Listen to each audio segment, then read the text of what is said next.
está hablando de todas las posibilidades que tienen los trabajadores para poder llegar a algún acuerdo con el patrono. Entonces lo pueden hacer a través de estas formas, a través de un contrato colectivo, ¿verdad? O a través de un pacto colectivo o a través de un convenio. O sea, esas son las tres formas en que el grupo de trabajadores puede dialogar con el patrono y resolver situaciones de seguridad, sanidad, alguna situación económica, ¿verdad? Entonces, si llegan a algún acuerdo, ya sea por medio de un contrato, por medio de un pacto o un convenio, eh, entonces, si llegan a un acuerdo, pues ahí resuelven el problema. Pero si no resuelven la situación, entonces vienen las personas y se van a lo que es la huelga, y si no les funciona la huelga, entonces se van a lo que es el paro, ¿verdad? Estas son como las medidas de coerción que hace la clase trabajadora para que para que les resuelvan las diferentes situaciones que se dan dentro de la empresa. Pero en sí, cuando se habla de formas de normación colectiva, son las tres formas en que los trabajadores pueden llegar a un acuerdo con el patrono para resolver las diferentes problemáticas o situaciones que se dan dentro de la empresa, ¿verdad? Entonces ya dijimos que puede ser a través del contrato, del pacto, del convenio, y obviamente estos versados en los reglamentos que existen ya en la normativa del país, y los reglamentos internos que existen en las organizaciones, ¿verdad?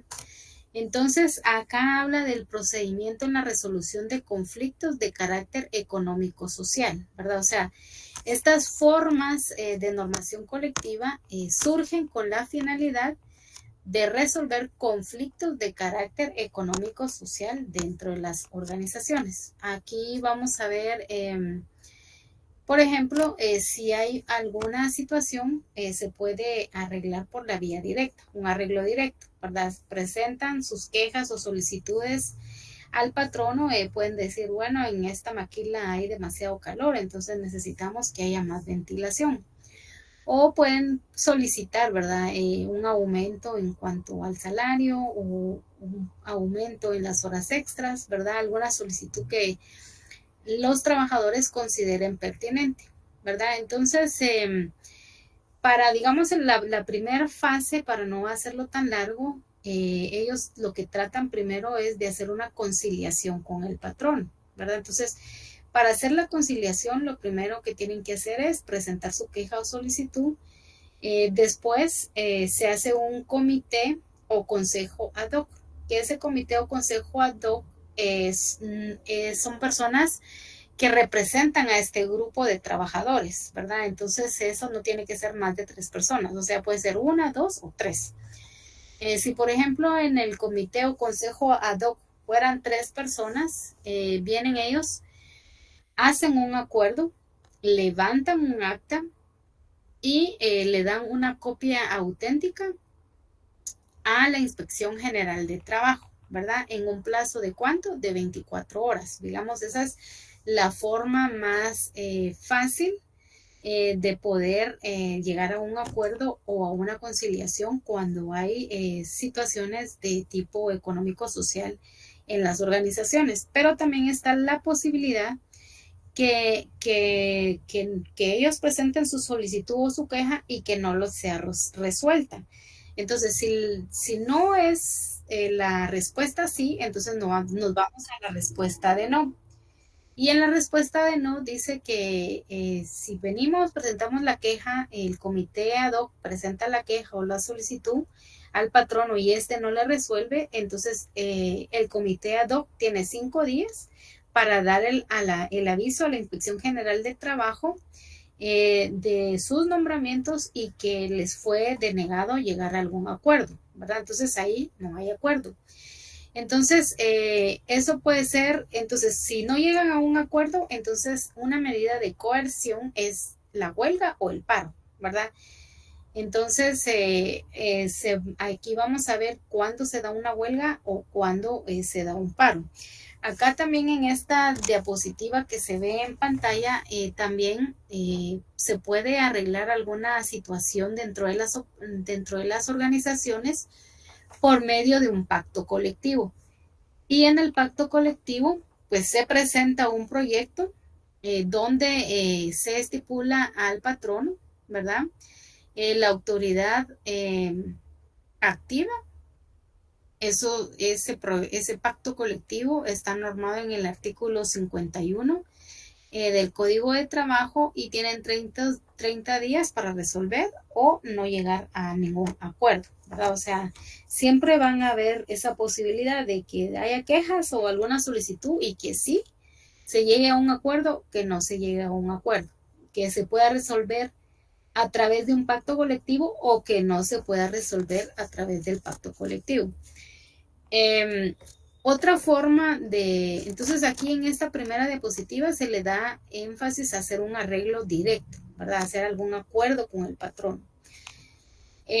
Otra forma de resolver este tipo de quejas, solicitudes o situaciones que se dan en la empresa es a través de la conciliación.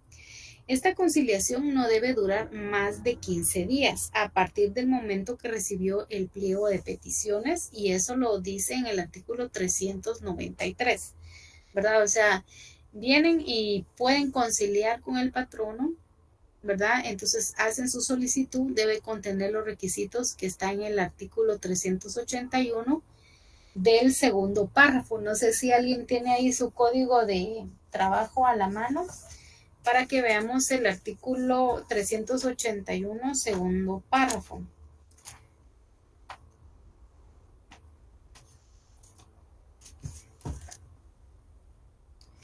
Bueno, yo aquí ya encontré y dice artículo 381.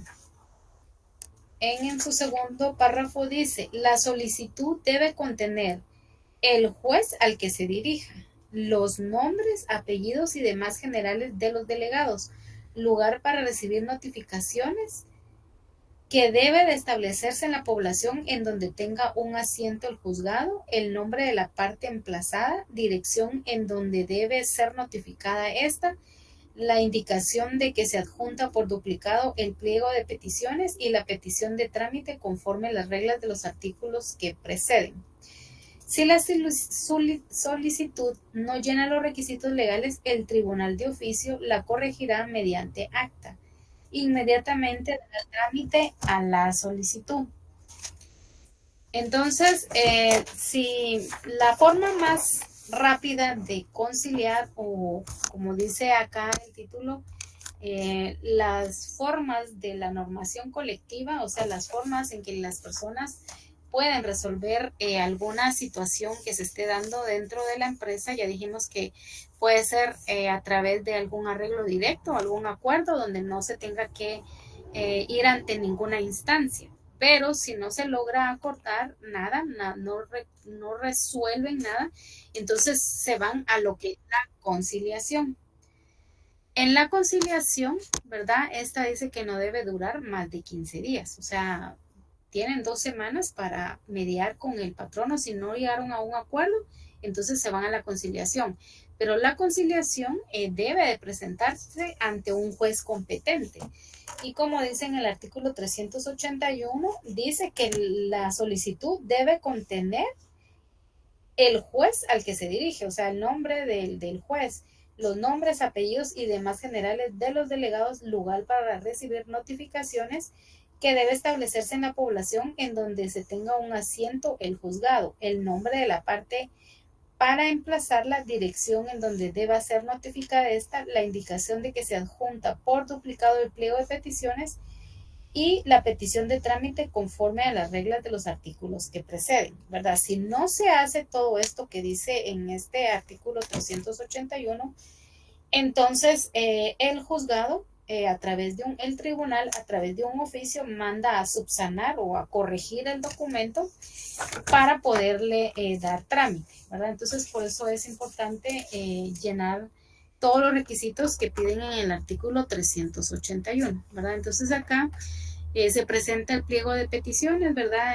Que si las medidas de seguridad no están bien, si hay mucho calor dentro de las instalaciones y los baños no tienen buena higiene, ¿verdad? Entonces se presenta ahí todo lo que los trabajadores quieran solicitar y eso lo presentan al juez de trabajo, ¿verdad? Y eso tienen un plazo de 12 horas para presentar su pliego de peticiones ante el juez competente. Entonces vienen ellos y hacen o forman un tribunal de conciliación, ¿verdad? Hay algunos impedimentos que habla el artículo 382 y 383. Por ejemplo, en el 382 dice, dentro de las 12 horas siguientes al recibo del pliego de peticiones, el juez de trabajo y previsión social procederá a la formación del tribunal de conciliación de conformidad con lo preceptado en el artículo 294. Notificará a la otra parte por todos los medios a su alcance que deban nombrar dentro de 24 horas una delegación análoga a la prevista en el artículo 377, bajo apercibimiento de hacerlo de oficio. En caso de desobediencia, sus miembros deben cumplir con señalar lugar para recibir notificaciones en la población donde se tiene un asiento del tribunal y en caso de que no lo hicieren, se les seguirá haciendo en el lugar señalado por la parte emplazante o por los estrados del tribunal si dicho lugar no estuviera ubicado en la sede del mismo, ¿verdad? Esas son las diferentes impedimentos, ¿verdad? Que por ejemplo se presente ahí el pliego de peticiones y que de alguna manera pues no lleguen a resolver nada. También en el artículo 383 hay otro impedimento que dice, si en el momento en que va a constituirse el Tribunal de Conciliación, alguno o algunos de sus miembros tuviera algún impedimento legal o causa de excusa, lo manifestará inmediatamente a efecto de que se llame al sustituto. Si el impedimento o excusa lo manifestare posteriormente, se le impondrá la medida disciplinaria que prevé el artículo 297. Entonces, ese es otro impedimento que cuando se forme ese tribunal de conciliación, alguno de sus miembros tuviera algún impedimento legal o causa de excusa, ¿verdad? Entonces, esa podría ser otro impedimento. En el 382 habla que dentro del plazo de 12 horas siguientes al recibo del pliego de peticiones, el juez de trabajo y previsión social procederá a la formación del Tribunal de Conciliación de conformidad con lo preceptado en el artículo 294. Notificará a la otra parte por todos los medios a su alcance y debe nombrar dentro de 24 horas una delegación análoga a la prevista en el artículo 377, bajo apercibimiento de hacerlo de oficio y en caso de desobediencia, sus miembros deben cumplir con señalar lugar para recibir notificaciones en la población donde tienen su asiento el tribunal y en caso que no lo hicieren, se les seguirá haciendo en el lugar señalado por la parte emplazante. Entonces, ese podría ser algún impedimento que las personas que están pidiendo la conciliación por alguna razón ya no la hacen en el lugar donde actualmente están y entonces se viene el tribunal y por todos los medios posibles, por correo, por teléfono, por telégrafo o alguna forma de comunicación, tienen que señalarle a ellos en la dirección en donde la persona emplazante, la persona que está poniendo la demanda, por ejemplo, el patrono, dice, mire, ellos están ubicados en la Cuarta Avenida y 12 Calle, ¿verdad? Entonces ahí es donde se les mandan las notificaciones. Obviamente una dirección pues bien exacta, ¿va? Cuarta Avenida 12-37 de la zona 1, por decirles algo. Entonces hay impedimento por la dirección porque no saben a dónde notificar. Entonces, porque por alguna razón los que están pidiendo la solicitud no pusieron en dónde pueden recibir ellos notificaciones, entonces el emplazante, o sea, la persona que pone ahí eh, que pone la dirección, o puede ser al revés, por ejemplo, que el emplazante puede ser todas las personas que están trabajando y que están haciendo un pliego de peticiones ante juez competente. Pero si no saben, porque el patrono, digamos que son una maquila y ¡fum! Se dieron a la fuga y no saben ni a dónde irlos a buscar, entonces se van y entonces viene el emplazante, que sería el conjunto de personas que está representado por el comité ad hoc. Entonces vienen ellos y dicen, bueno, entonces emplácenlo en la dirección donde estaba ubicada la maquila, por decirles algo, ¿verdad? Entonces, esos son los impedimentos, que no haya una dirección exacta a dónde enviar la notificación, o que alguno de los miembros del tribunal de conciliación tuviera algún impedimento, ¿verdad? Que todavía tuviera alguna situación legal que resolver, o alguna excusa de peso. Por ejemplo, forman el tribunal de conciliación y la persona de repente le detectan cáncer en una etapa ya intermedia, entonces él tiene una excusa de peso para ya no poder continuar en el tribunal de conciliación. También hay una notificación a otra parte para que en 24 horas nombre delegados, ¿verdad? Entonces, si sí o sí, las personas que están realizando este pliego de peticiones tienen que nombrar a los delegados para que puedan representarlos ante el juez competente. Acá del otro lado vemos algunas situaciones que se pueden dar. Que no lleve que no lleva requisitos, juez corrige en acta inmediatamente y dará trámite a la solicitud. Aquí en las flechitas estamos viendo el proceso que se hace, porque arriba vimos si llegan a un acuerdo o no. Si no llegan a un acuerdo, entonces se van a la conciliación. En la conciliación, pues ya dijimos que se presenta ante un juez de trabajo ese pliego de peticiones durante 12 horas. Entonces ya forman un tribunal de conciliación, salvo que hubieran algunos impedimentos. Digamos, uno presenta en el pliego de peticiones, pero alguno de los del tribunal no puede estar porque pues tiene una enfermedad muy avanzada, entonces eso podría ser un impedimento. Entonces, por esa razón se podría retrasar el proceso. Entonces, si hubiera algún impedimento, ya sea porque alguno de los jueces no puede formar parte del tribunal por alguna situación, o algún impedimento porque las personas que presentaron ese pliego de peticiones no cumplen con los artículos que están estipulados en la ley, entonces se retrasa un poco el procedimiento, ¿verdad? Ya después que se subsana o que se corrige, pues ya se notifican a la otra parte en 24 horas para que ellos formen unos delegados, ¿verdad? Que no pueden ser más de 3, para que los representen ante un juez y expongan las situaciones que se dan. Entonces, si se da el caso de que no se llenan requisitos, entonces viene el juez y dice, mire, el pliego de peticiones no tiene todos los requisitos que está señalado en el artículo 381, entonces corrijan el documento o subsanen el documento. Ya después que lo subsanan, hay una notificación, un emplazamiento que sirve para evitar represalias una contra otro bajo sanción. Esto del emplazamiento es darles una fecha para que resuelvan, ¿verdad? Ya dijimos que no puede ser más de 15 días, entonces vienen los trabajadores y dicen, bueno, hoy 16 de noviembre del 2024 emplazamos a la empresa Los Corderitos S.A.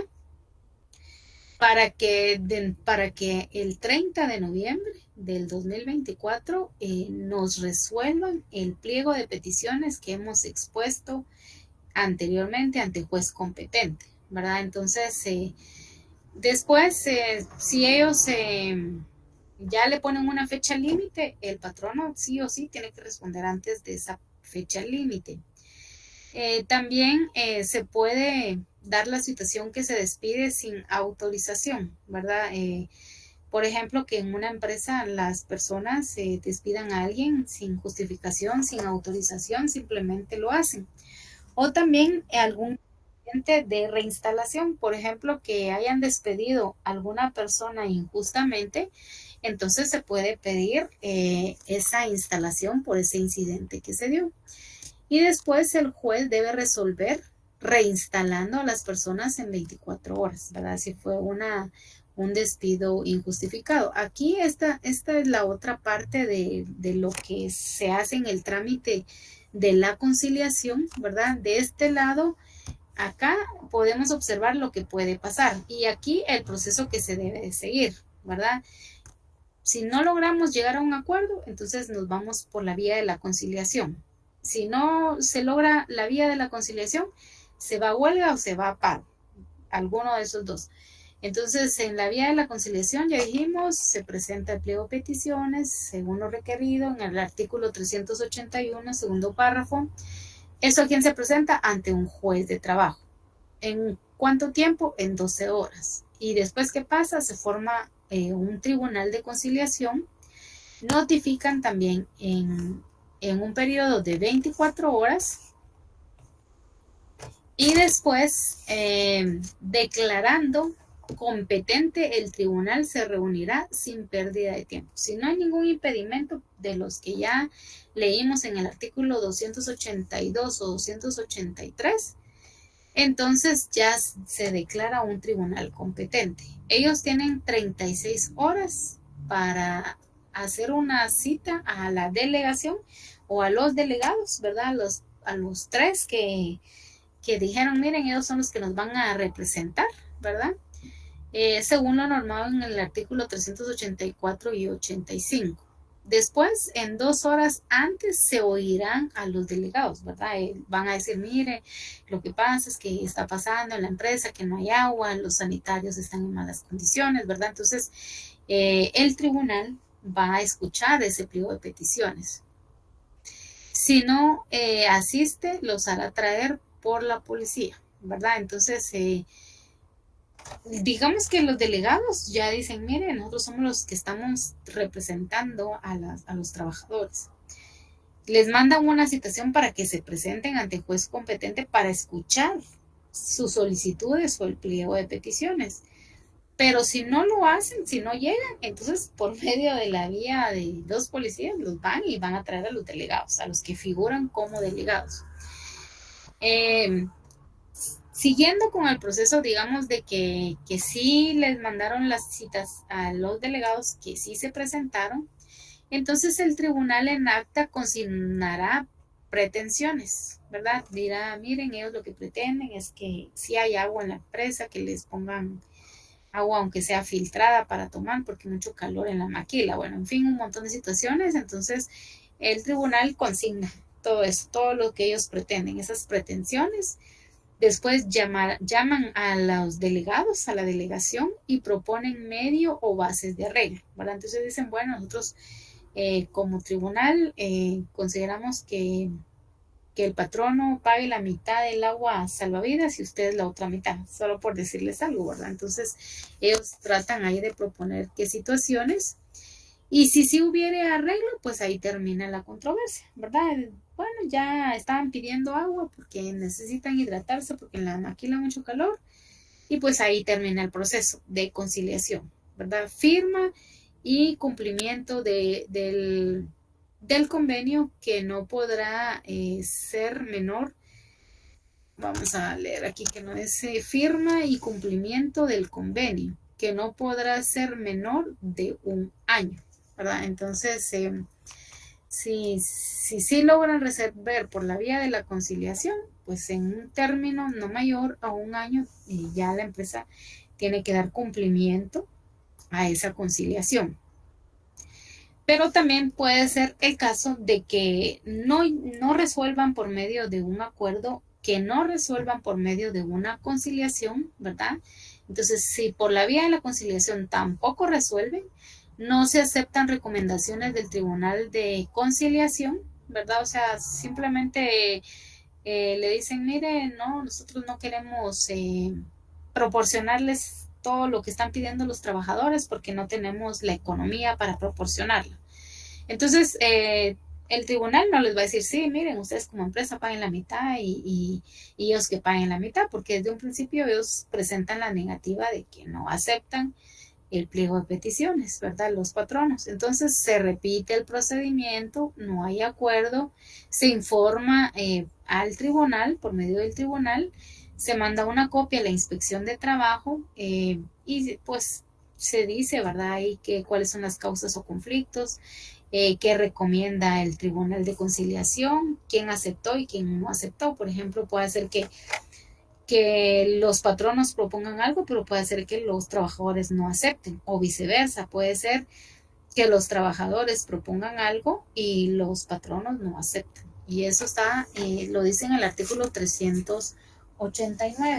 En el artículo 389 dice, una vez agotados los procedimientos de conciliación sin que los delegados hayan aceptado el arreglo o convenio en someter la disputa a arbitraje, el tribunal levantará un informe cuya copia remitirá a la Inspección General de Trabajo. Este informe contendrá la enumeración precisa de las causas de conflicto y de las recomendaciones que se hicieron a las partes para resolverlo. Además, determinará cuál de estas aceptó el arreglo o si las dos lo rechazaron, o lo mismo respecto del arbitraje propuesto o insinuado, ¿verdad? Entonces, según lo que dice acá el artículo 389, puede ser que lleguen a un arreglo y puede ser que no. Si no llegan a ningún arreglo, pues entonces ya se agotó la vía de la reconciliación, ¿verdad? Entonces ya se agotó por la vía de los acuerdos, no llegaron a ningún acuerdo, ya se agotó por la vía de la conciliación, ya otra vez por medio de juez competente y tampoco resuelve. Entonces, ¿qué toca? Un arbitraje, ¿verdad? Los arbitrajes regularmente son opcionales porque son gente especialistas que intermedia entre un conflicto y otro, ¿verdad? Entonces, vienen y en un término de 24 horas de fracasada la conciliación y no hay compromiso de arbitraje, entonces se da la legalidad del movimiento, ¿verdad? El otro paso que ellos van a hacer, que va a ser huelga o paro. El arbitraje es opcional porque puede decir, mire, es que para ver si realmente acá las condiciones de trabajo son insalubres o no tienen los requerimientos mínimos, entonces vamos a contratar a un especialista en estructuras y acondicionamiento para los trabajadores, ¿verdad? Entonces, contratan a esta persona, ellos presentan un informe al tribunal como expertos y dicen, miren, sí, hacemos las siguientes recomendaciones o considero como una persona experta en el tema de que las solicitudes que están haciendo los trabajadores no dan al lugar, ¿verdad? Por decirles algo, esa es la función del árbitro, verificar si realmente lo que están pidiendo es justo y ver si realmente el patrono puede solventar esas situaciones o si están como abusando del patrono, ¿verdad? O sea, para eso contratan a un árbitro, existe ese arbitraje para que medie. Si sí al final logran una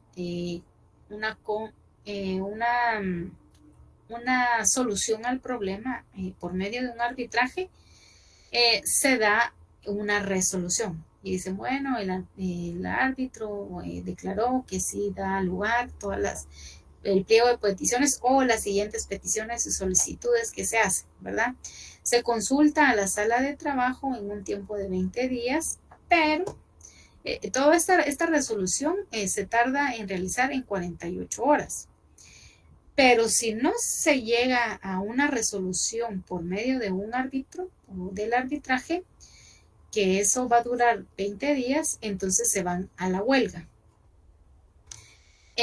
La diferencia entre huelga y paro es que la huelga la realizan los trabajadores de empresas privadas.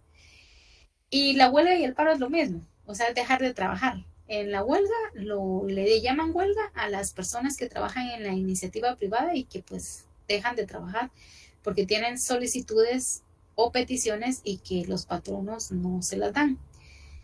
Pero si son trabajadores del Estado se le llama paro, ¿verdad? Esa es la única diferencia entre paro y huelga, que la huelga se da dentro de la iniciativa privada y el paro se da dentro de las personas del Estado. Es más, hoy en día ellos ya no le llaman paro porque pues igual a veces hay paros o huelgas justas o injustas. Y entonces ellos dicen, estamos en asamblea permanente,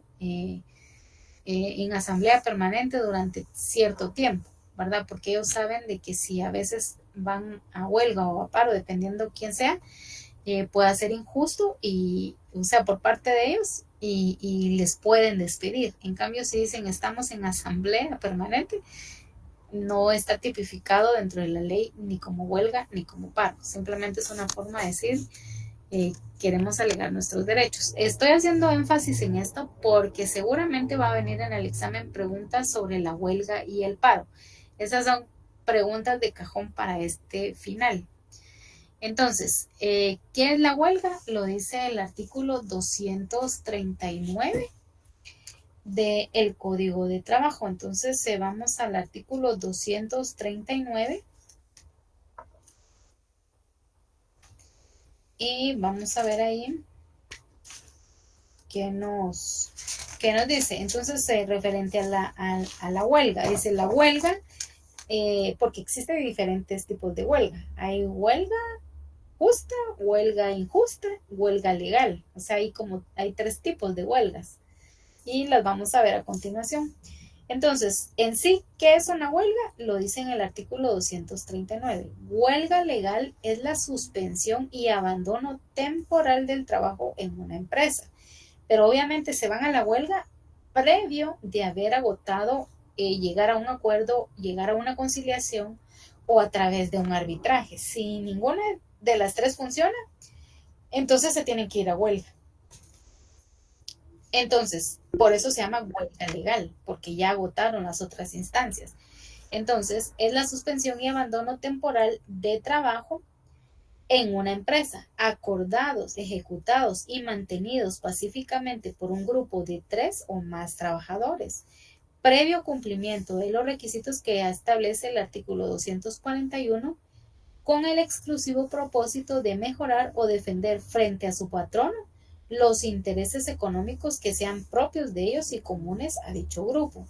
Los tribunales comunes deben sancionar de conformidad con la ley todo acto de coacción y violencia que se ejecute con ocasión de una huelga contra personas y propiedades, ¿verdad? Obviamente, la huelga legal no es con violencia, no es con gritos, no es con golpes, ¿verdad? Es una forma pacífica en donde lo que hacen es suspender y abandonar temporalmente su trabajo las personas porque están solicitando, tienen ciertas solicitudes o pliego de peticiones para que les están perjudicando, ¿verdad? Entonces por eso, pero ya trataron de mediar con el patrono a través de un acuerdo, a través de una conciliación, a través de un arbitraje, contratando a un experto para que dé su opinión.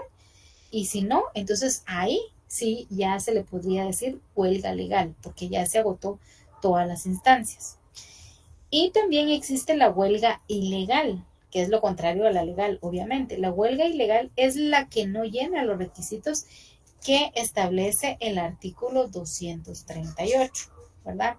Entonces, ¿qué requisitos es la que nos dice en el artículo 238? Aunque aquí en mi código de trabajo dice derogado. No sé si en algún código de ustedes dice algo así, pero lo que sí sabe está derogado. Gracias, Sergio. Entonces, podríamos decir que, en base a lo que hemos leído, que la huelga ilegal es aquella que no se hace antes de haber agotado las instancias necesarias, ¿verdad? Si, por ejemplo, no presentaron su pliego de peticiones al patrono y no llegaron a un acuerdo y de una vez se van a huelga, es una huelga ilegal porque no agotaron o no hicieron el proceso de conciliación y se van a una huelga, entonces también eso es ilegal. O si, por ejemplo, requería de un árbitro de un arbitraje para que dijeran, sí, miren, lo que ellos están pidiendo es justo o no, eso es injusto, entonces también se podría dar una huelga ilegal si antes no han tratado de resolver de manera directa o a través de una conciliación con los patronos, sino que de una vez dejan de trabajar y como un acto de rebeldía, ¿verdad? Entonces ahí ya estaría clasificada como una huelga ilegal. Ahora, ¿cuál es el mínimo de trabajadores para ir a la huelga? 3 o más, ¿verdad? O sea, 2 personas no pueden hacer huelga, una persona no puede hacer huelga. El mínimo de personas para poder ir a hacer una huelga es de 3 o más. Pueden ser 3, 4, 5, 6, 7, 8, 9, 10, 20, 30, 40, 50, dependiendo del número de trabajadores que hayan en las empresas. Lo que sí es que el mínimo es de 3 o más, de 3 para arriba, digamos. ¿Qué requisitos debe llevarse para ir a la huelga? Entonces, eso lo vemos, los requisitos en el artículo 241. En este examen, el licenciado le va a dar mucho énfasis a los artículos, a lo que dicen los artículos. Por eso es que hay que tenerlos bien sabiditos. El artículo 241 dice, para declarar una huelga legal, los trabajadores deben, inciso A, ajustarse estrictamente a lo dispuesto en el artículo 239, ¿verdad? O sea, que ellos, lo que dicen en el 39, que ellos cuando abandonan o suspenden el trabajo, pero de manera pacífica, por un grupo de 3 o más trabajadores, previo al cumplimiento de los requisitos del artículo 241, ¿verdad? O sea, tanto el 239 como el 241 están empatados, están unidos uno con el otro. Entonces, si yo realmente quiero ir a una huelga, lo tengo que hacer de manera pacífica y con un mínimo de 3 trabajadores. Esos son los requisitos, ¿verdad? Y acá en el inciso B dice agotar los procedimientos de conciliación. O sea, no, como les decía, no se puede ir a huelga si previo no traté de hacer un acuerdo con el patrón. No me puedo ir a huelga si previo no traté de conciliar. O no me puedo ir a huelga si se requería de un árbitro y que un especialista en el tema y no lo hice, ¿verdad? O sea, agotar esas 3 vías. Y si no, entonces ahí sí me puedo ir a huelga. De lo contrario, no. También en el inciso C dice constituir la mitad más 1 del total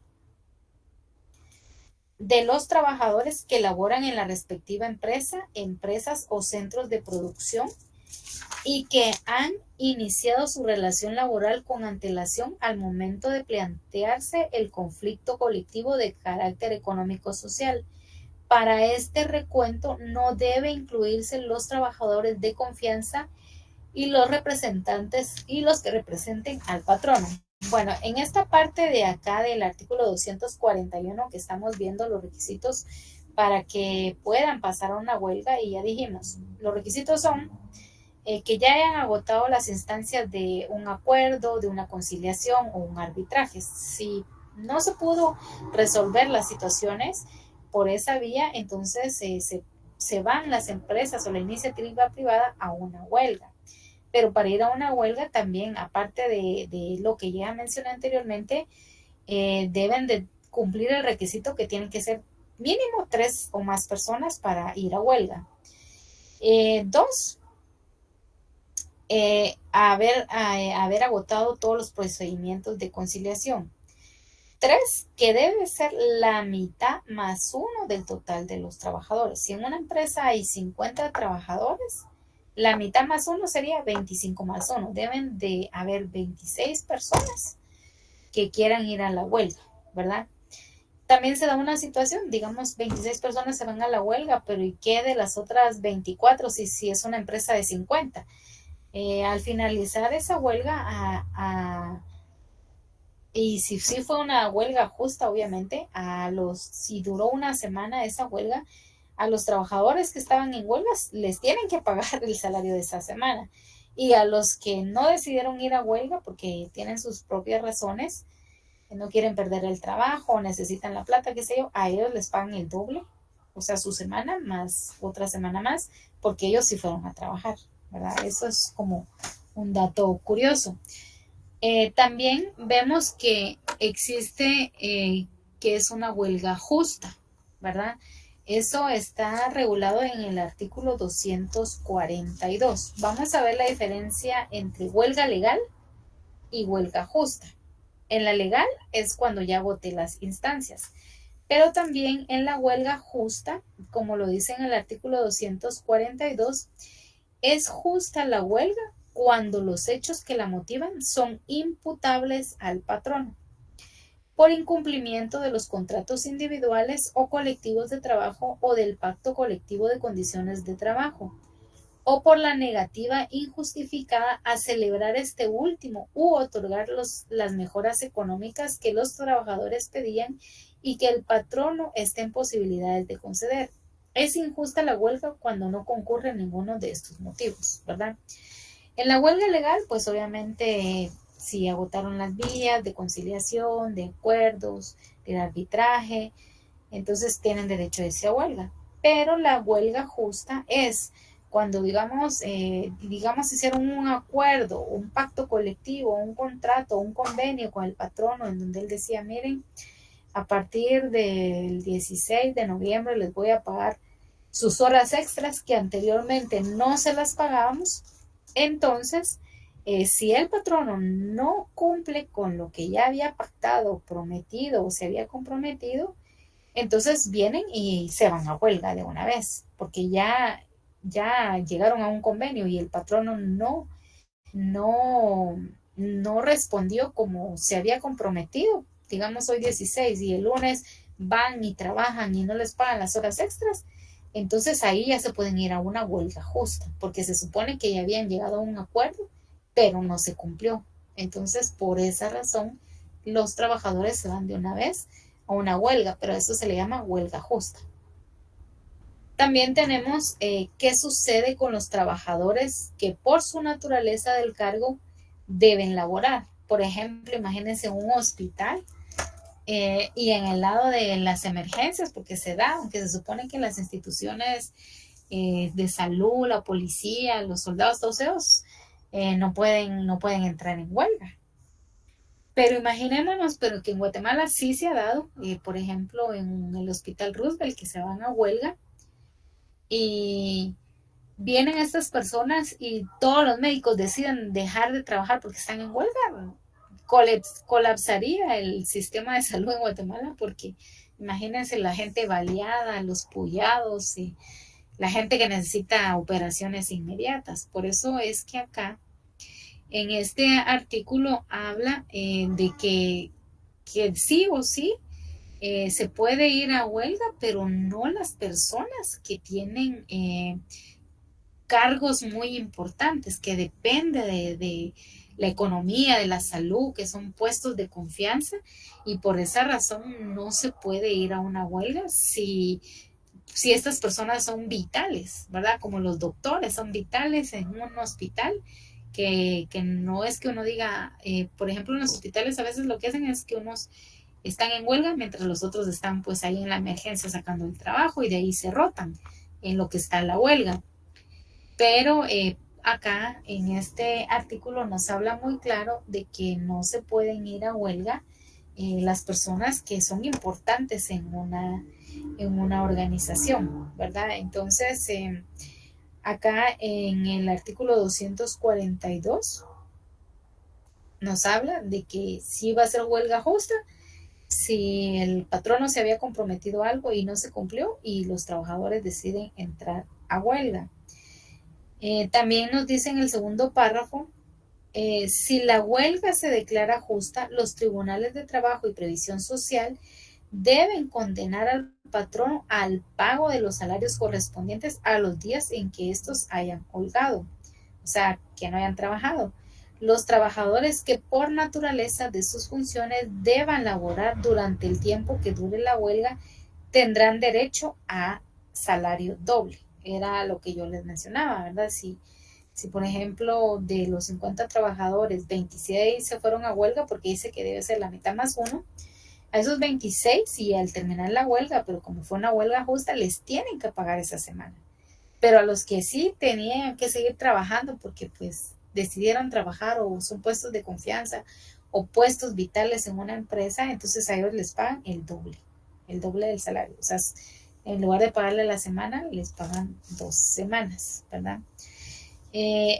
También dice Si la huelga legal se declara injusta, porque tenemos la huelga, la antítesis de la huelga justa, que sería la huelga injusta, los trabajadores que hayan holgado no tendrán derecho a salario por el tiempo que durará la huelga y los que hubieran laborado no tendrán derecho a salario doble, ¿verdad? Por eso hay que tener cuidado en qué peleas librar, ¿verdad? Ya sea una huelga justa o una huelga injusta. Si es justa, pues uno dice, mire, es que el patrón se comprometió a pagar horas extras y ya no las pagó. Entonces se van a huelga.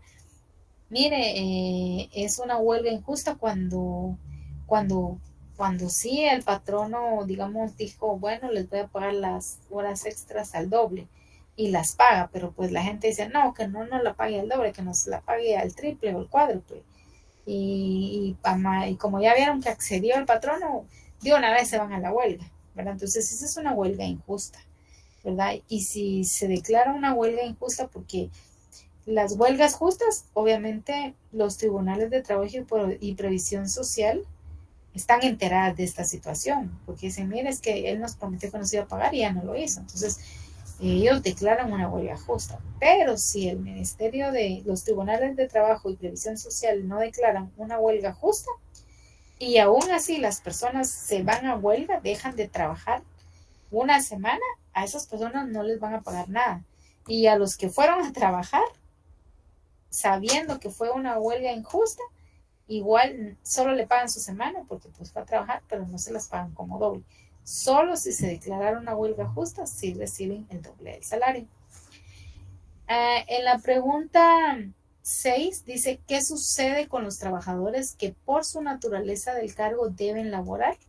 Entonces, se les paga doble, ¿verdad? O sea, si es, por ejemplo, el que limpia las máquinas de operación de un hospital y sigue trabajando porque sabe de que los de la emergencia sí van a seguir sacando el chance, entonces vienen y a ellos les van a pagar el doble, ¿verdad? Porque ellos, por la naturaleza del cargo, los gerentes, directores o altos mandos, que sí o sí, imagínense que el Banco de Guatemala entre en huelga y todos, no se puede quedar la empresa vacía, o sea, la institución vacía, los directores o los subgerentes tienen que quedarse a cargo y mencionar a alguno de los trabajadores para que pues sigan laborando, ¿verdad? Entonces, por esa razón, es por la naturaleza del cargo, a estas personas se les va a pagar el salario doble.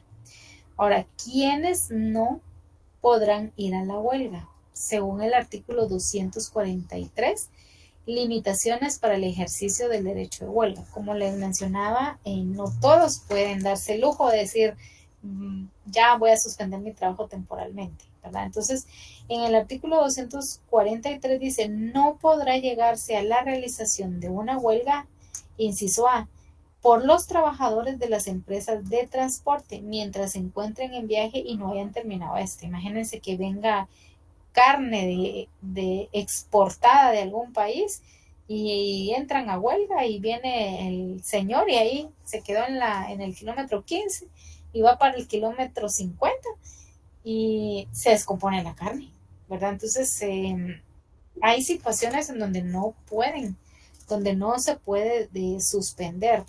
En el caso de los servicios de transporte, ¿por qué? Porque se puede arruinar la mercadería o la mercancía que traen adentro. Otra de los impedimentos de las personas que no pueden ir a huelga por los trabajadores de clínicas, hospitales, higiene y aseos públicos y a los que laboren en empresas que proporcionen energía motriz, alumbrado, telecomunicaciones y plantas de procesamiento y distribución de agua para servicio de las poblaciones mientras no se proporcione el personal necesario para evitar que se suspendan tales servicios sin causar un daño grave e inmediato a la salud, seguridad y economías públicas. Entonces, en este inciso B, nos menciona literal quiénes no pueden ir a huelga, ¿verdad? Las personas que brindan servicios vitales prácticamente. Imagínense los que operan las máquinas para alimentar el agua a toda la ciudad y entran a huelga y nos quedamos todos sin agua. No se puede. las personas del ejército que tienen que velar por la seguridad del país tampoco no pueden ir a huelga. Eso lo dice en el inciso C, fuerzas de seguridad del Estado. Ellos tampoco pueden hacer huelga. Y en la última parte dice, cuando se trate de alguno de estos servicios, el tribunal que conoce del conflicto previo a resolver la solicitud, a que se refiere el artículo 394 de este código, y solo cuando se hayan llenado los requisitos establecidos para pronunciarse sobre la legalidad. Ahora, en la pregunta 8 de la huelga dice, consecuencias de la paralización de las actividades posterior a la declaratoria de ilegalidad de la huelga. O sea, cuando es huelga legal, pues no pasa nada, está avalada por el Tribunal de Trabajo. Pero cuando la huelga la paralizan, ¿verdad? Y se supone y se clasifica como una huelga ilegal porque no cumple los requisitos de la huelga legal, entonces vamos a ver qué pasa. En el artículo 244 dice, cuando una huelga sea declarada ilegal y los trabajadores la realizaren, el tribunal debe fijar al patrono un término de 20 días durante el cual sin responsabilidad de su parte, podrá dar por terminados los contratos de trabajo de los laborantes que holgaren. Esta pregunta, esta respuesta de 20 también es pregunta de examen. Cuando dice, cuando una huelga se declara ilegal y los trabajadores la realizaren, o sea, entran a huelga, el tribunal debe fijar al patrono un término de ¿cuánto? 20 días, durante el cual sin responsabilidad de su parte, podrá dar por terminados los contratos de los laborantes que holgaren, o sea, que están de huelga, que suspendieron sus labores, que andan de huevones, por decirlo así muy coloquialmente.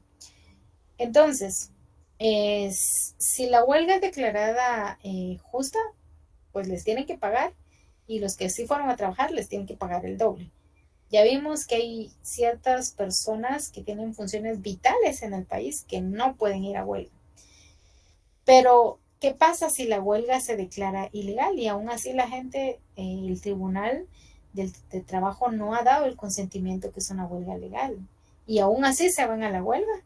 Entonces, el patrono, el dueño de la empresa, tiene 20 días para dar por terminado el contrato de trabajo con cada una de estas personas que están participando en la huelga ilegal. Entonces, que no se les olvide el número 20. Las mismas reglas rigen en los casos de huelga de hecho o ilegítima, ¿verdad? Hay huelga de hecho o ilegítima. Quedan a salvo las sanciones penales que en contra de los huelguistas impongan los tribunales comunes.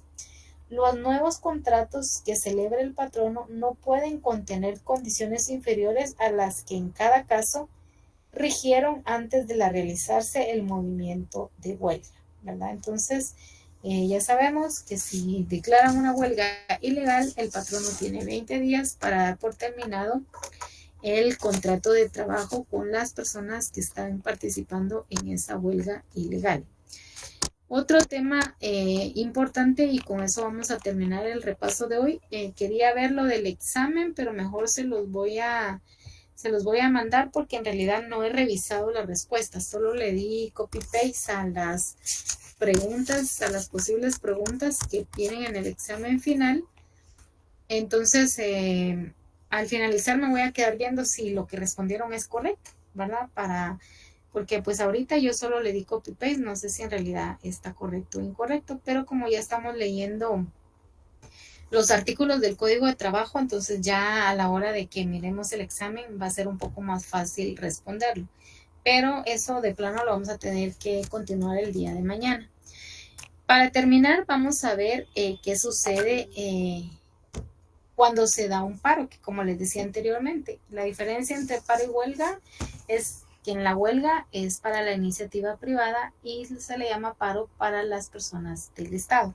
Pero al final es lo mismo, dejan de trabajar por algún tiempo, ¿verdad? Es temporal ese paro que hacen, ¿verdad? Entonces, ¿Qué es un paro? Lo vemos en el artículo 245. Dice, paro legal es la suspensión y abandono temporal del trabajo, ordenados y mantenidos por uno o más patronos, en forma pacífica y con el exclusivo propósito de defender frente a sus trabajadores los intereses económicos que sean propios de ellos, en su caso comunes a los mismos.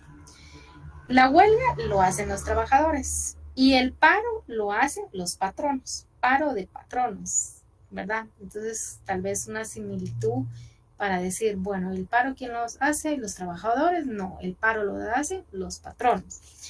¿Y por qué lo hacen? Porque, por ejemplo, ahí se dan casos, ¿verdad? Donde los trabajadores piden a veces cosas que ni al caso.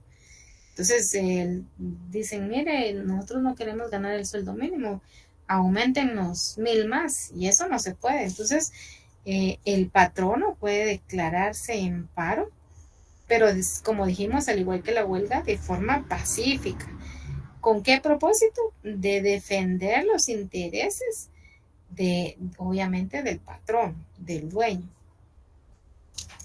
También nos dice que el paro legal implica siempre el cierre total de las empresas en que se declara. Si, por ejemplo, las personas llegan a trabajar y sí o sí quieren que les abran las puertas para trabajar y que a fin de mes les paguen el doble, ¿verdad? Entonces las empresas tienen la autoridad o la potestad de cerrar la empresa y decir, no, nosotros no vamos a pagar el doble, solo les vamos a pagar el salario normal. Entonces, en lo que resuelven ante un juez competente, pues paralizan las labores dentro de una empresa. En el artículo 246 nos dice cuando el paro es legal que procede, ¿verdad? O sea, si un tribunal competente, un juez declara que es un paro legal, o sea, que el patrono puede paralizar las actividades en la empresa, entonces, ¿qué procede? ¿Verdad? ¿Qué se hace? Entonces, en el artículo 246 dice, el paro es legal cuando los patronos se ajustan a las disposiciones en los artículos 245 y 241, ¿verdad? Que nos habla de que cuando son intereses del patrono, de forma justificada, entonces se pueden ir a paro, ¿verdad? Los patronos. Y en el 241 nos habla de otro requisito que es que se ajusten directamente a lo que está en ley, si el patrono también puede llegar a un acuerdo, a una conciliación o a un arbitraje con los trabajadores. Entonces, sí, y si no hicieron todos esos procesos, se llama ilegal, un paro ilegal, pero sí hacen esos procesos que, ahorita te voy a dar la palabra, Sergio, si sí hacen esos procesos los patronos de decir, miren, queremos hablar con ustedes, nosotros como empresa no les podemos pagar más, y los trabajadores siempre no lo aceptan, o vienen y tratan por la vía de la conciliación ante el juez competente y dicen, miren, nosotros sí ya sabemos el pliego de peticiones y solicitudes de los trabajadores, pero pues la verdad la empresa no da para pagarle lo que ellos piden. Entonces, si ellos agotan o contratan a un árbitro para que medie y diga, mire, si procede o no procede, y aún así no resuelven, entonces ahí ya de haber agotado el patrono esas instancias, entonces ya se puede declarar como un paro legal, ¿verdad? Porque ya agotaron todas las vías con las que pudieron conciliar con los trabajadores. Entonces, la diferencia entre huelga y paro es que la huelga lo hacen los trabajadores y el paro lo hacen los patronos, los empresarios, los dueños de las empresas. Sí, Sergio.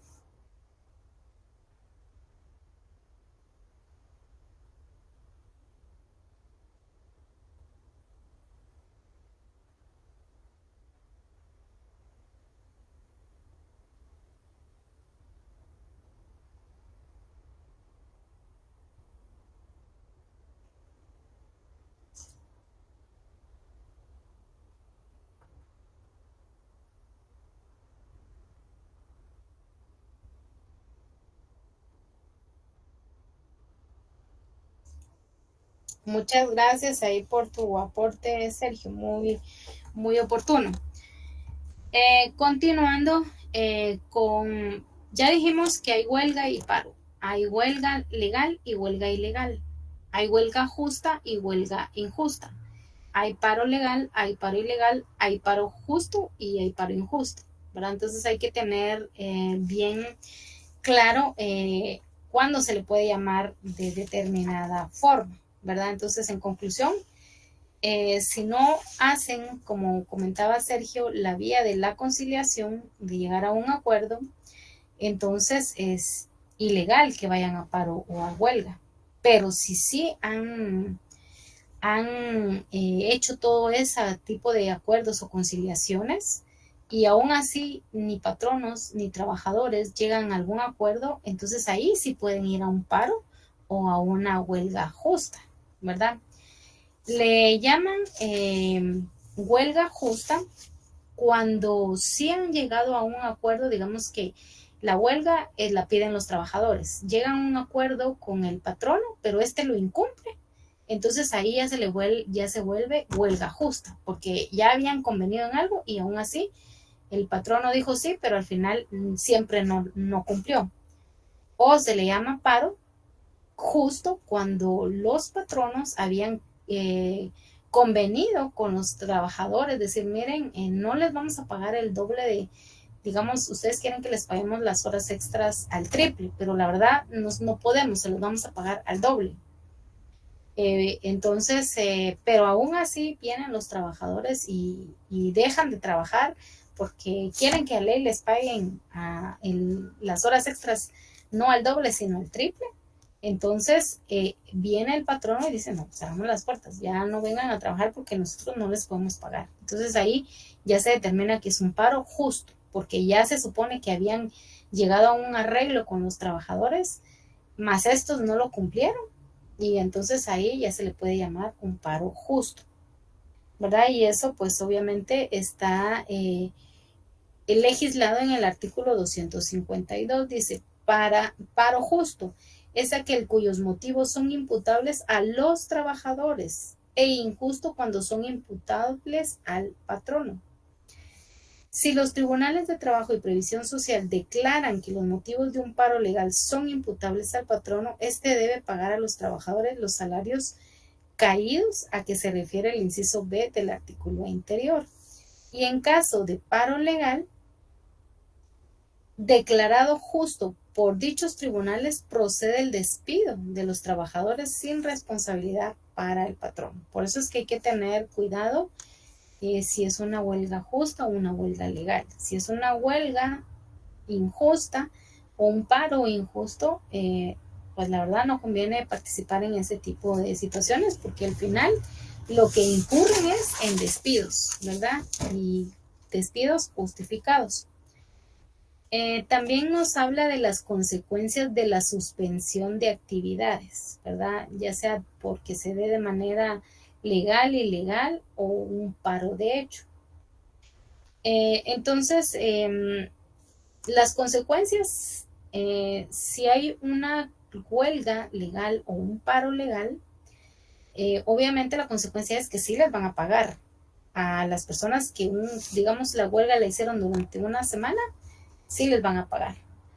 Si sí trabajó, les pagan el doble. Esa es no una consecuencia, sino, digamos, un beneficio hablando en el ámbito legal. Ahora, una consecuencia de la ilegal es que los trabajadores pueden perder su trabajo, ¿verdad? Y no pedir reinstalación porque participaron en una huelga ilegal.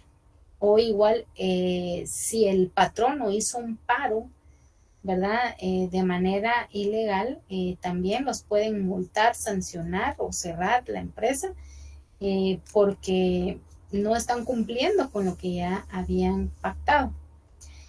Y también en el paro de hecho es cuando vienen y ni siquiera ha salido la orden del tribunal competente de que sí es una huelga o un paro legal y ellos ya dejaron de ir a trabajar, ¿verdad? Entonces también hay consecuencias por no hacer las cosas en los tiempos y en los plazos correctos, ¿verdad? Por eso es importante tener claro estos plazos.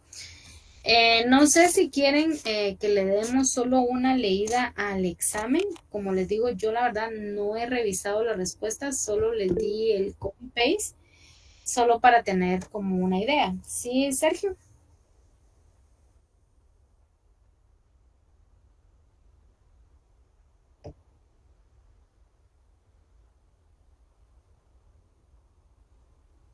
Ujú, ujú, sí.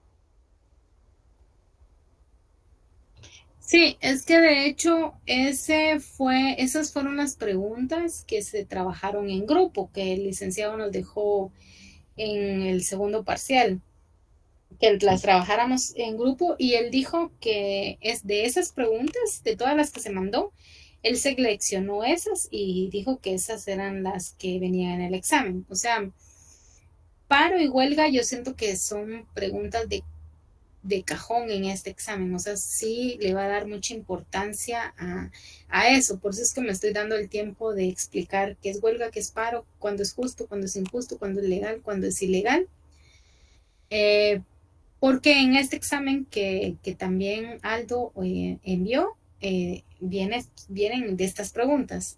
Una, dos, en el resumen del segundo parcial también está contenido, o sea, las preguntas que hicimos grupales también vienen versadas en bastante contenido de lo que es la huelga y el paro y los plazos, ¿verdad? Entonces, como que todo de tanto y tanto, pues vamos a ir comprendiendo. No sé si hasta el momento todo está claro, compañeros, o si hay alguna duda para que entre todos nos podamos apoyar. Si no hay alguna duda, Por mí todo está bien, Nidia. Solo una consultita, sí, rapidito. ¿Será que puedes poner la diapositiva de huelga? Es que no le tomé screenshot.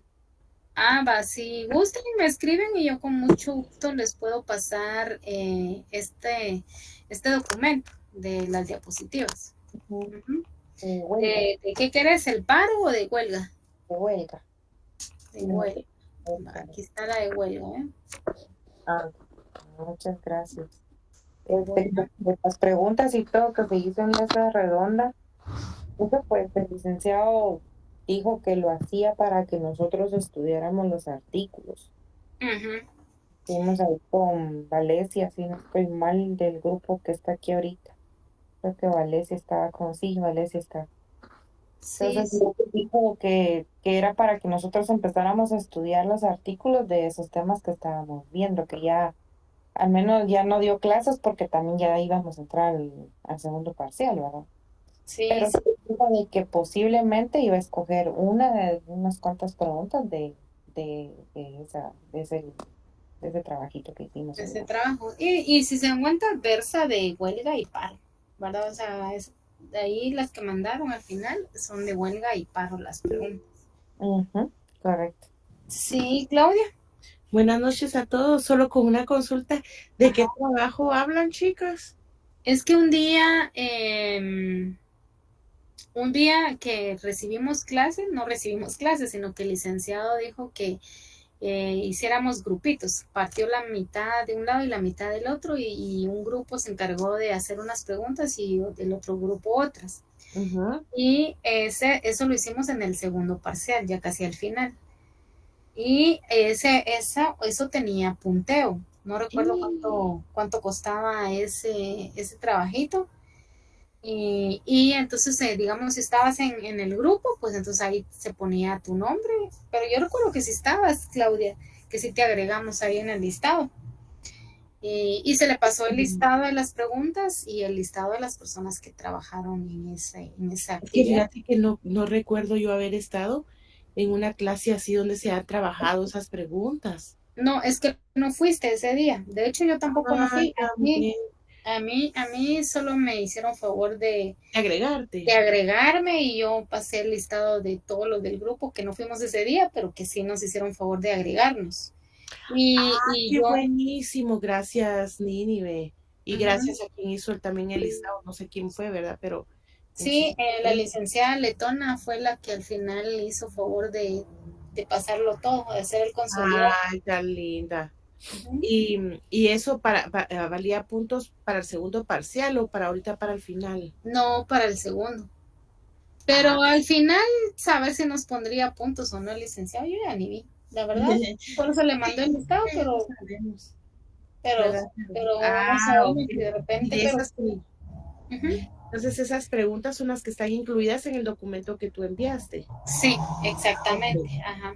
excelente. Bueno, Ok, muchas gracias, Nínive. Y bueno, gracias, mi Adrianita, también. bueno. Sí, Sergio.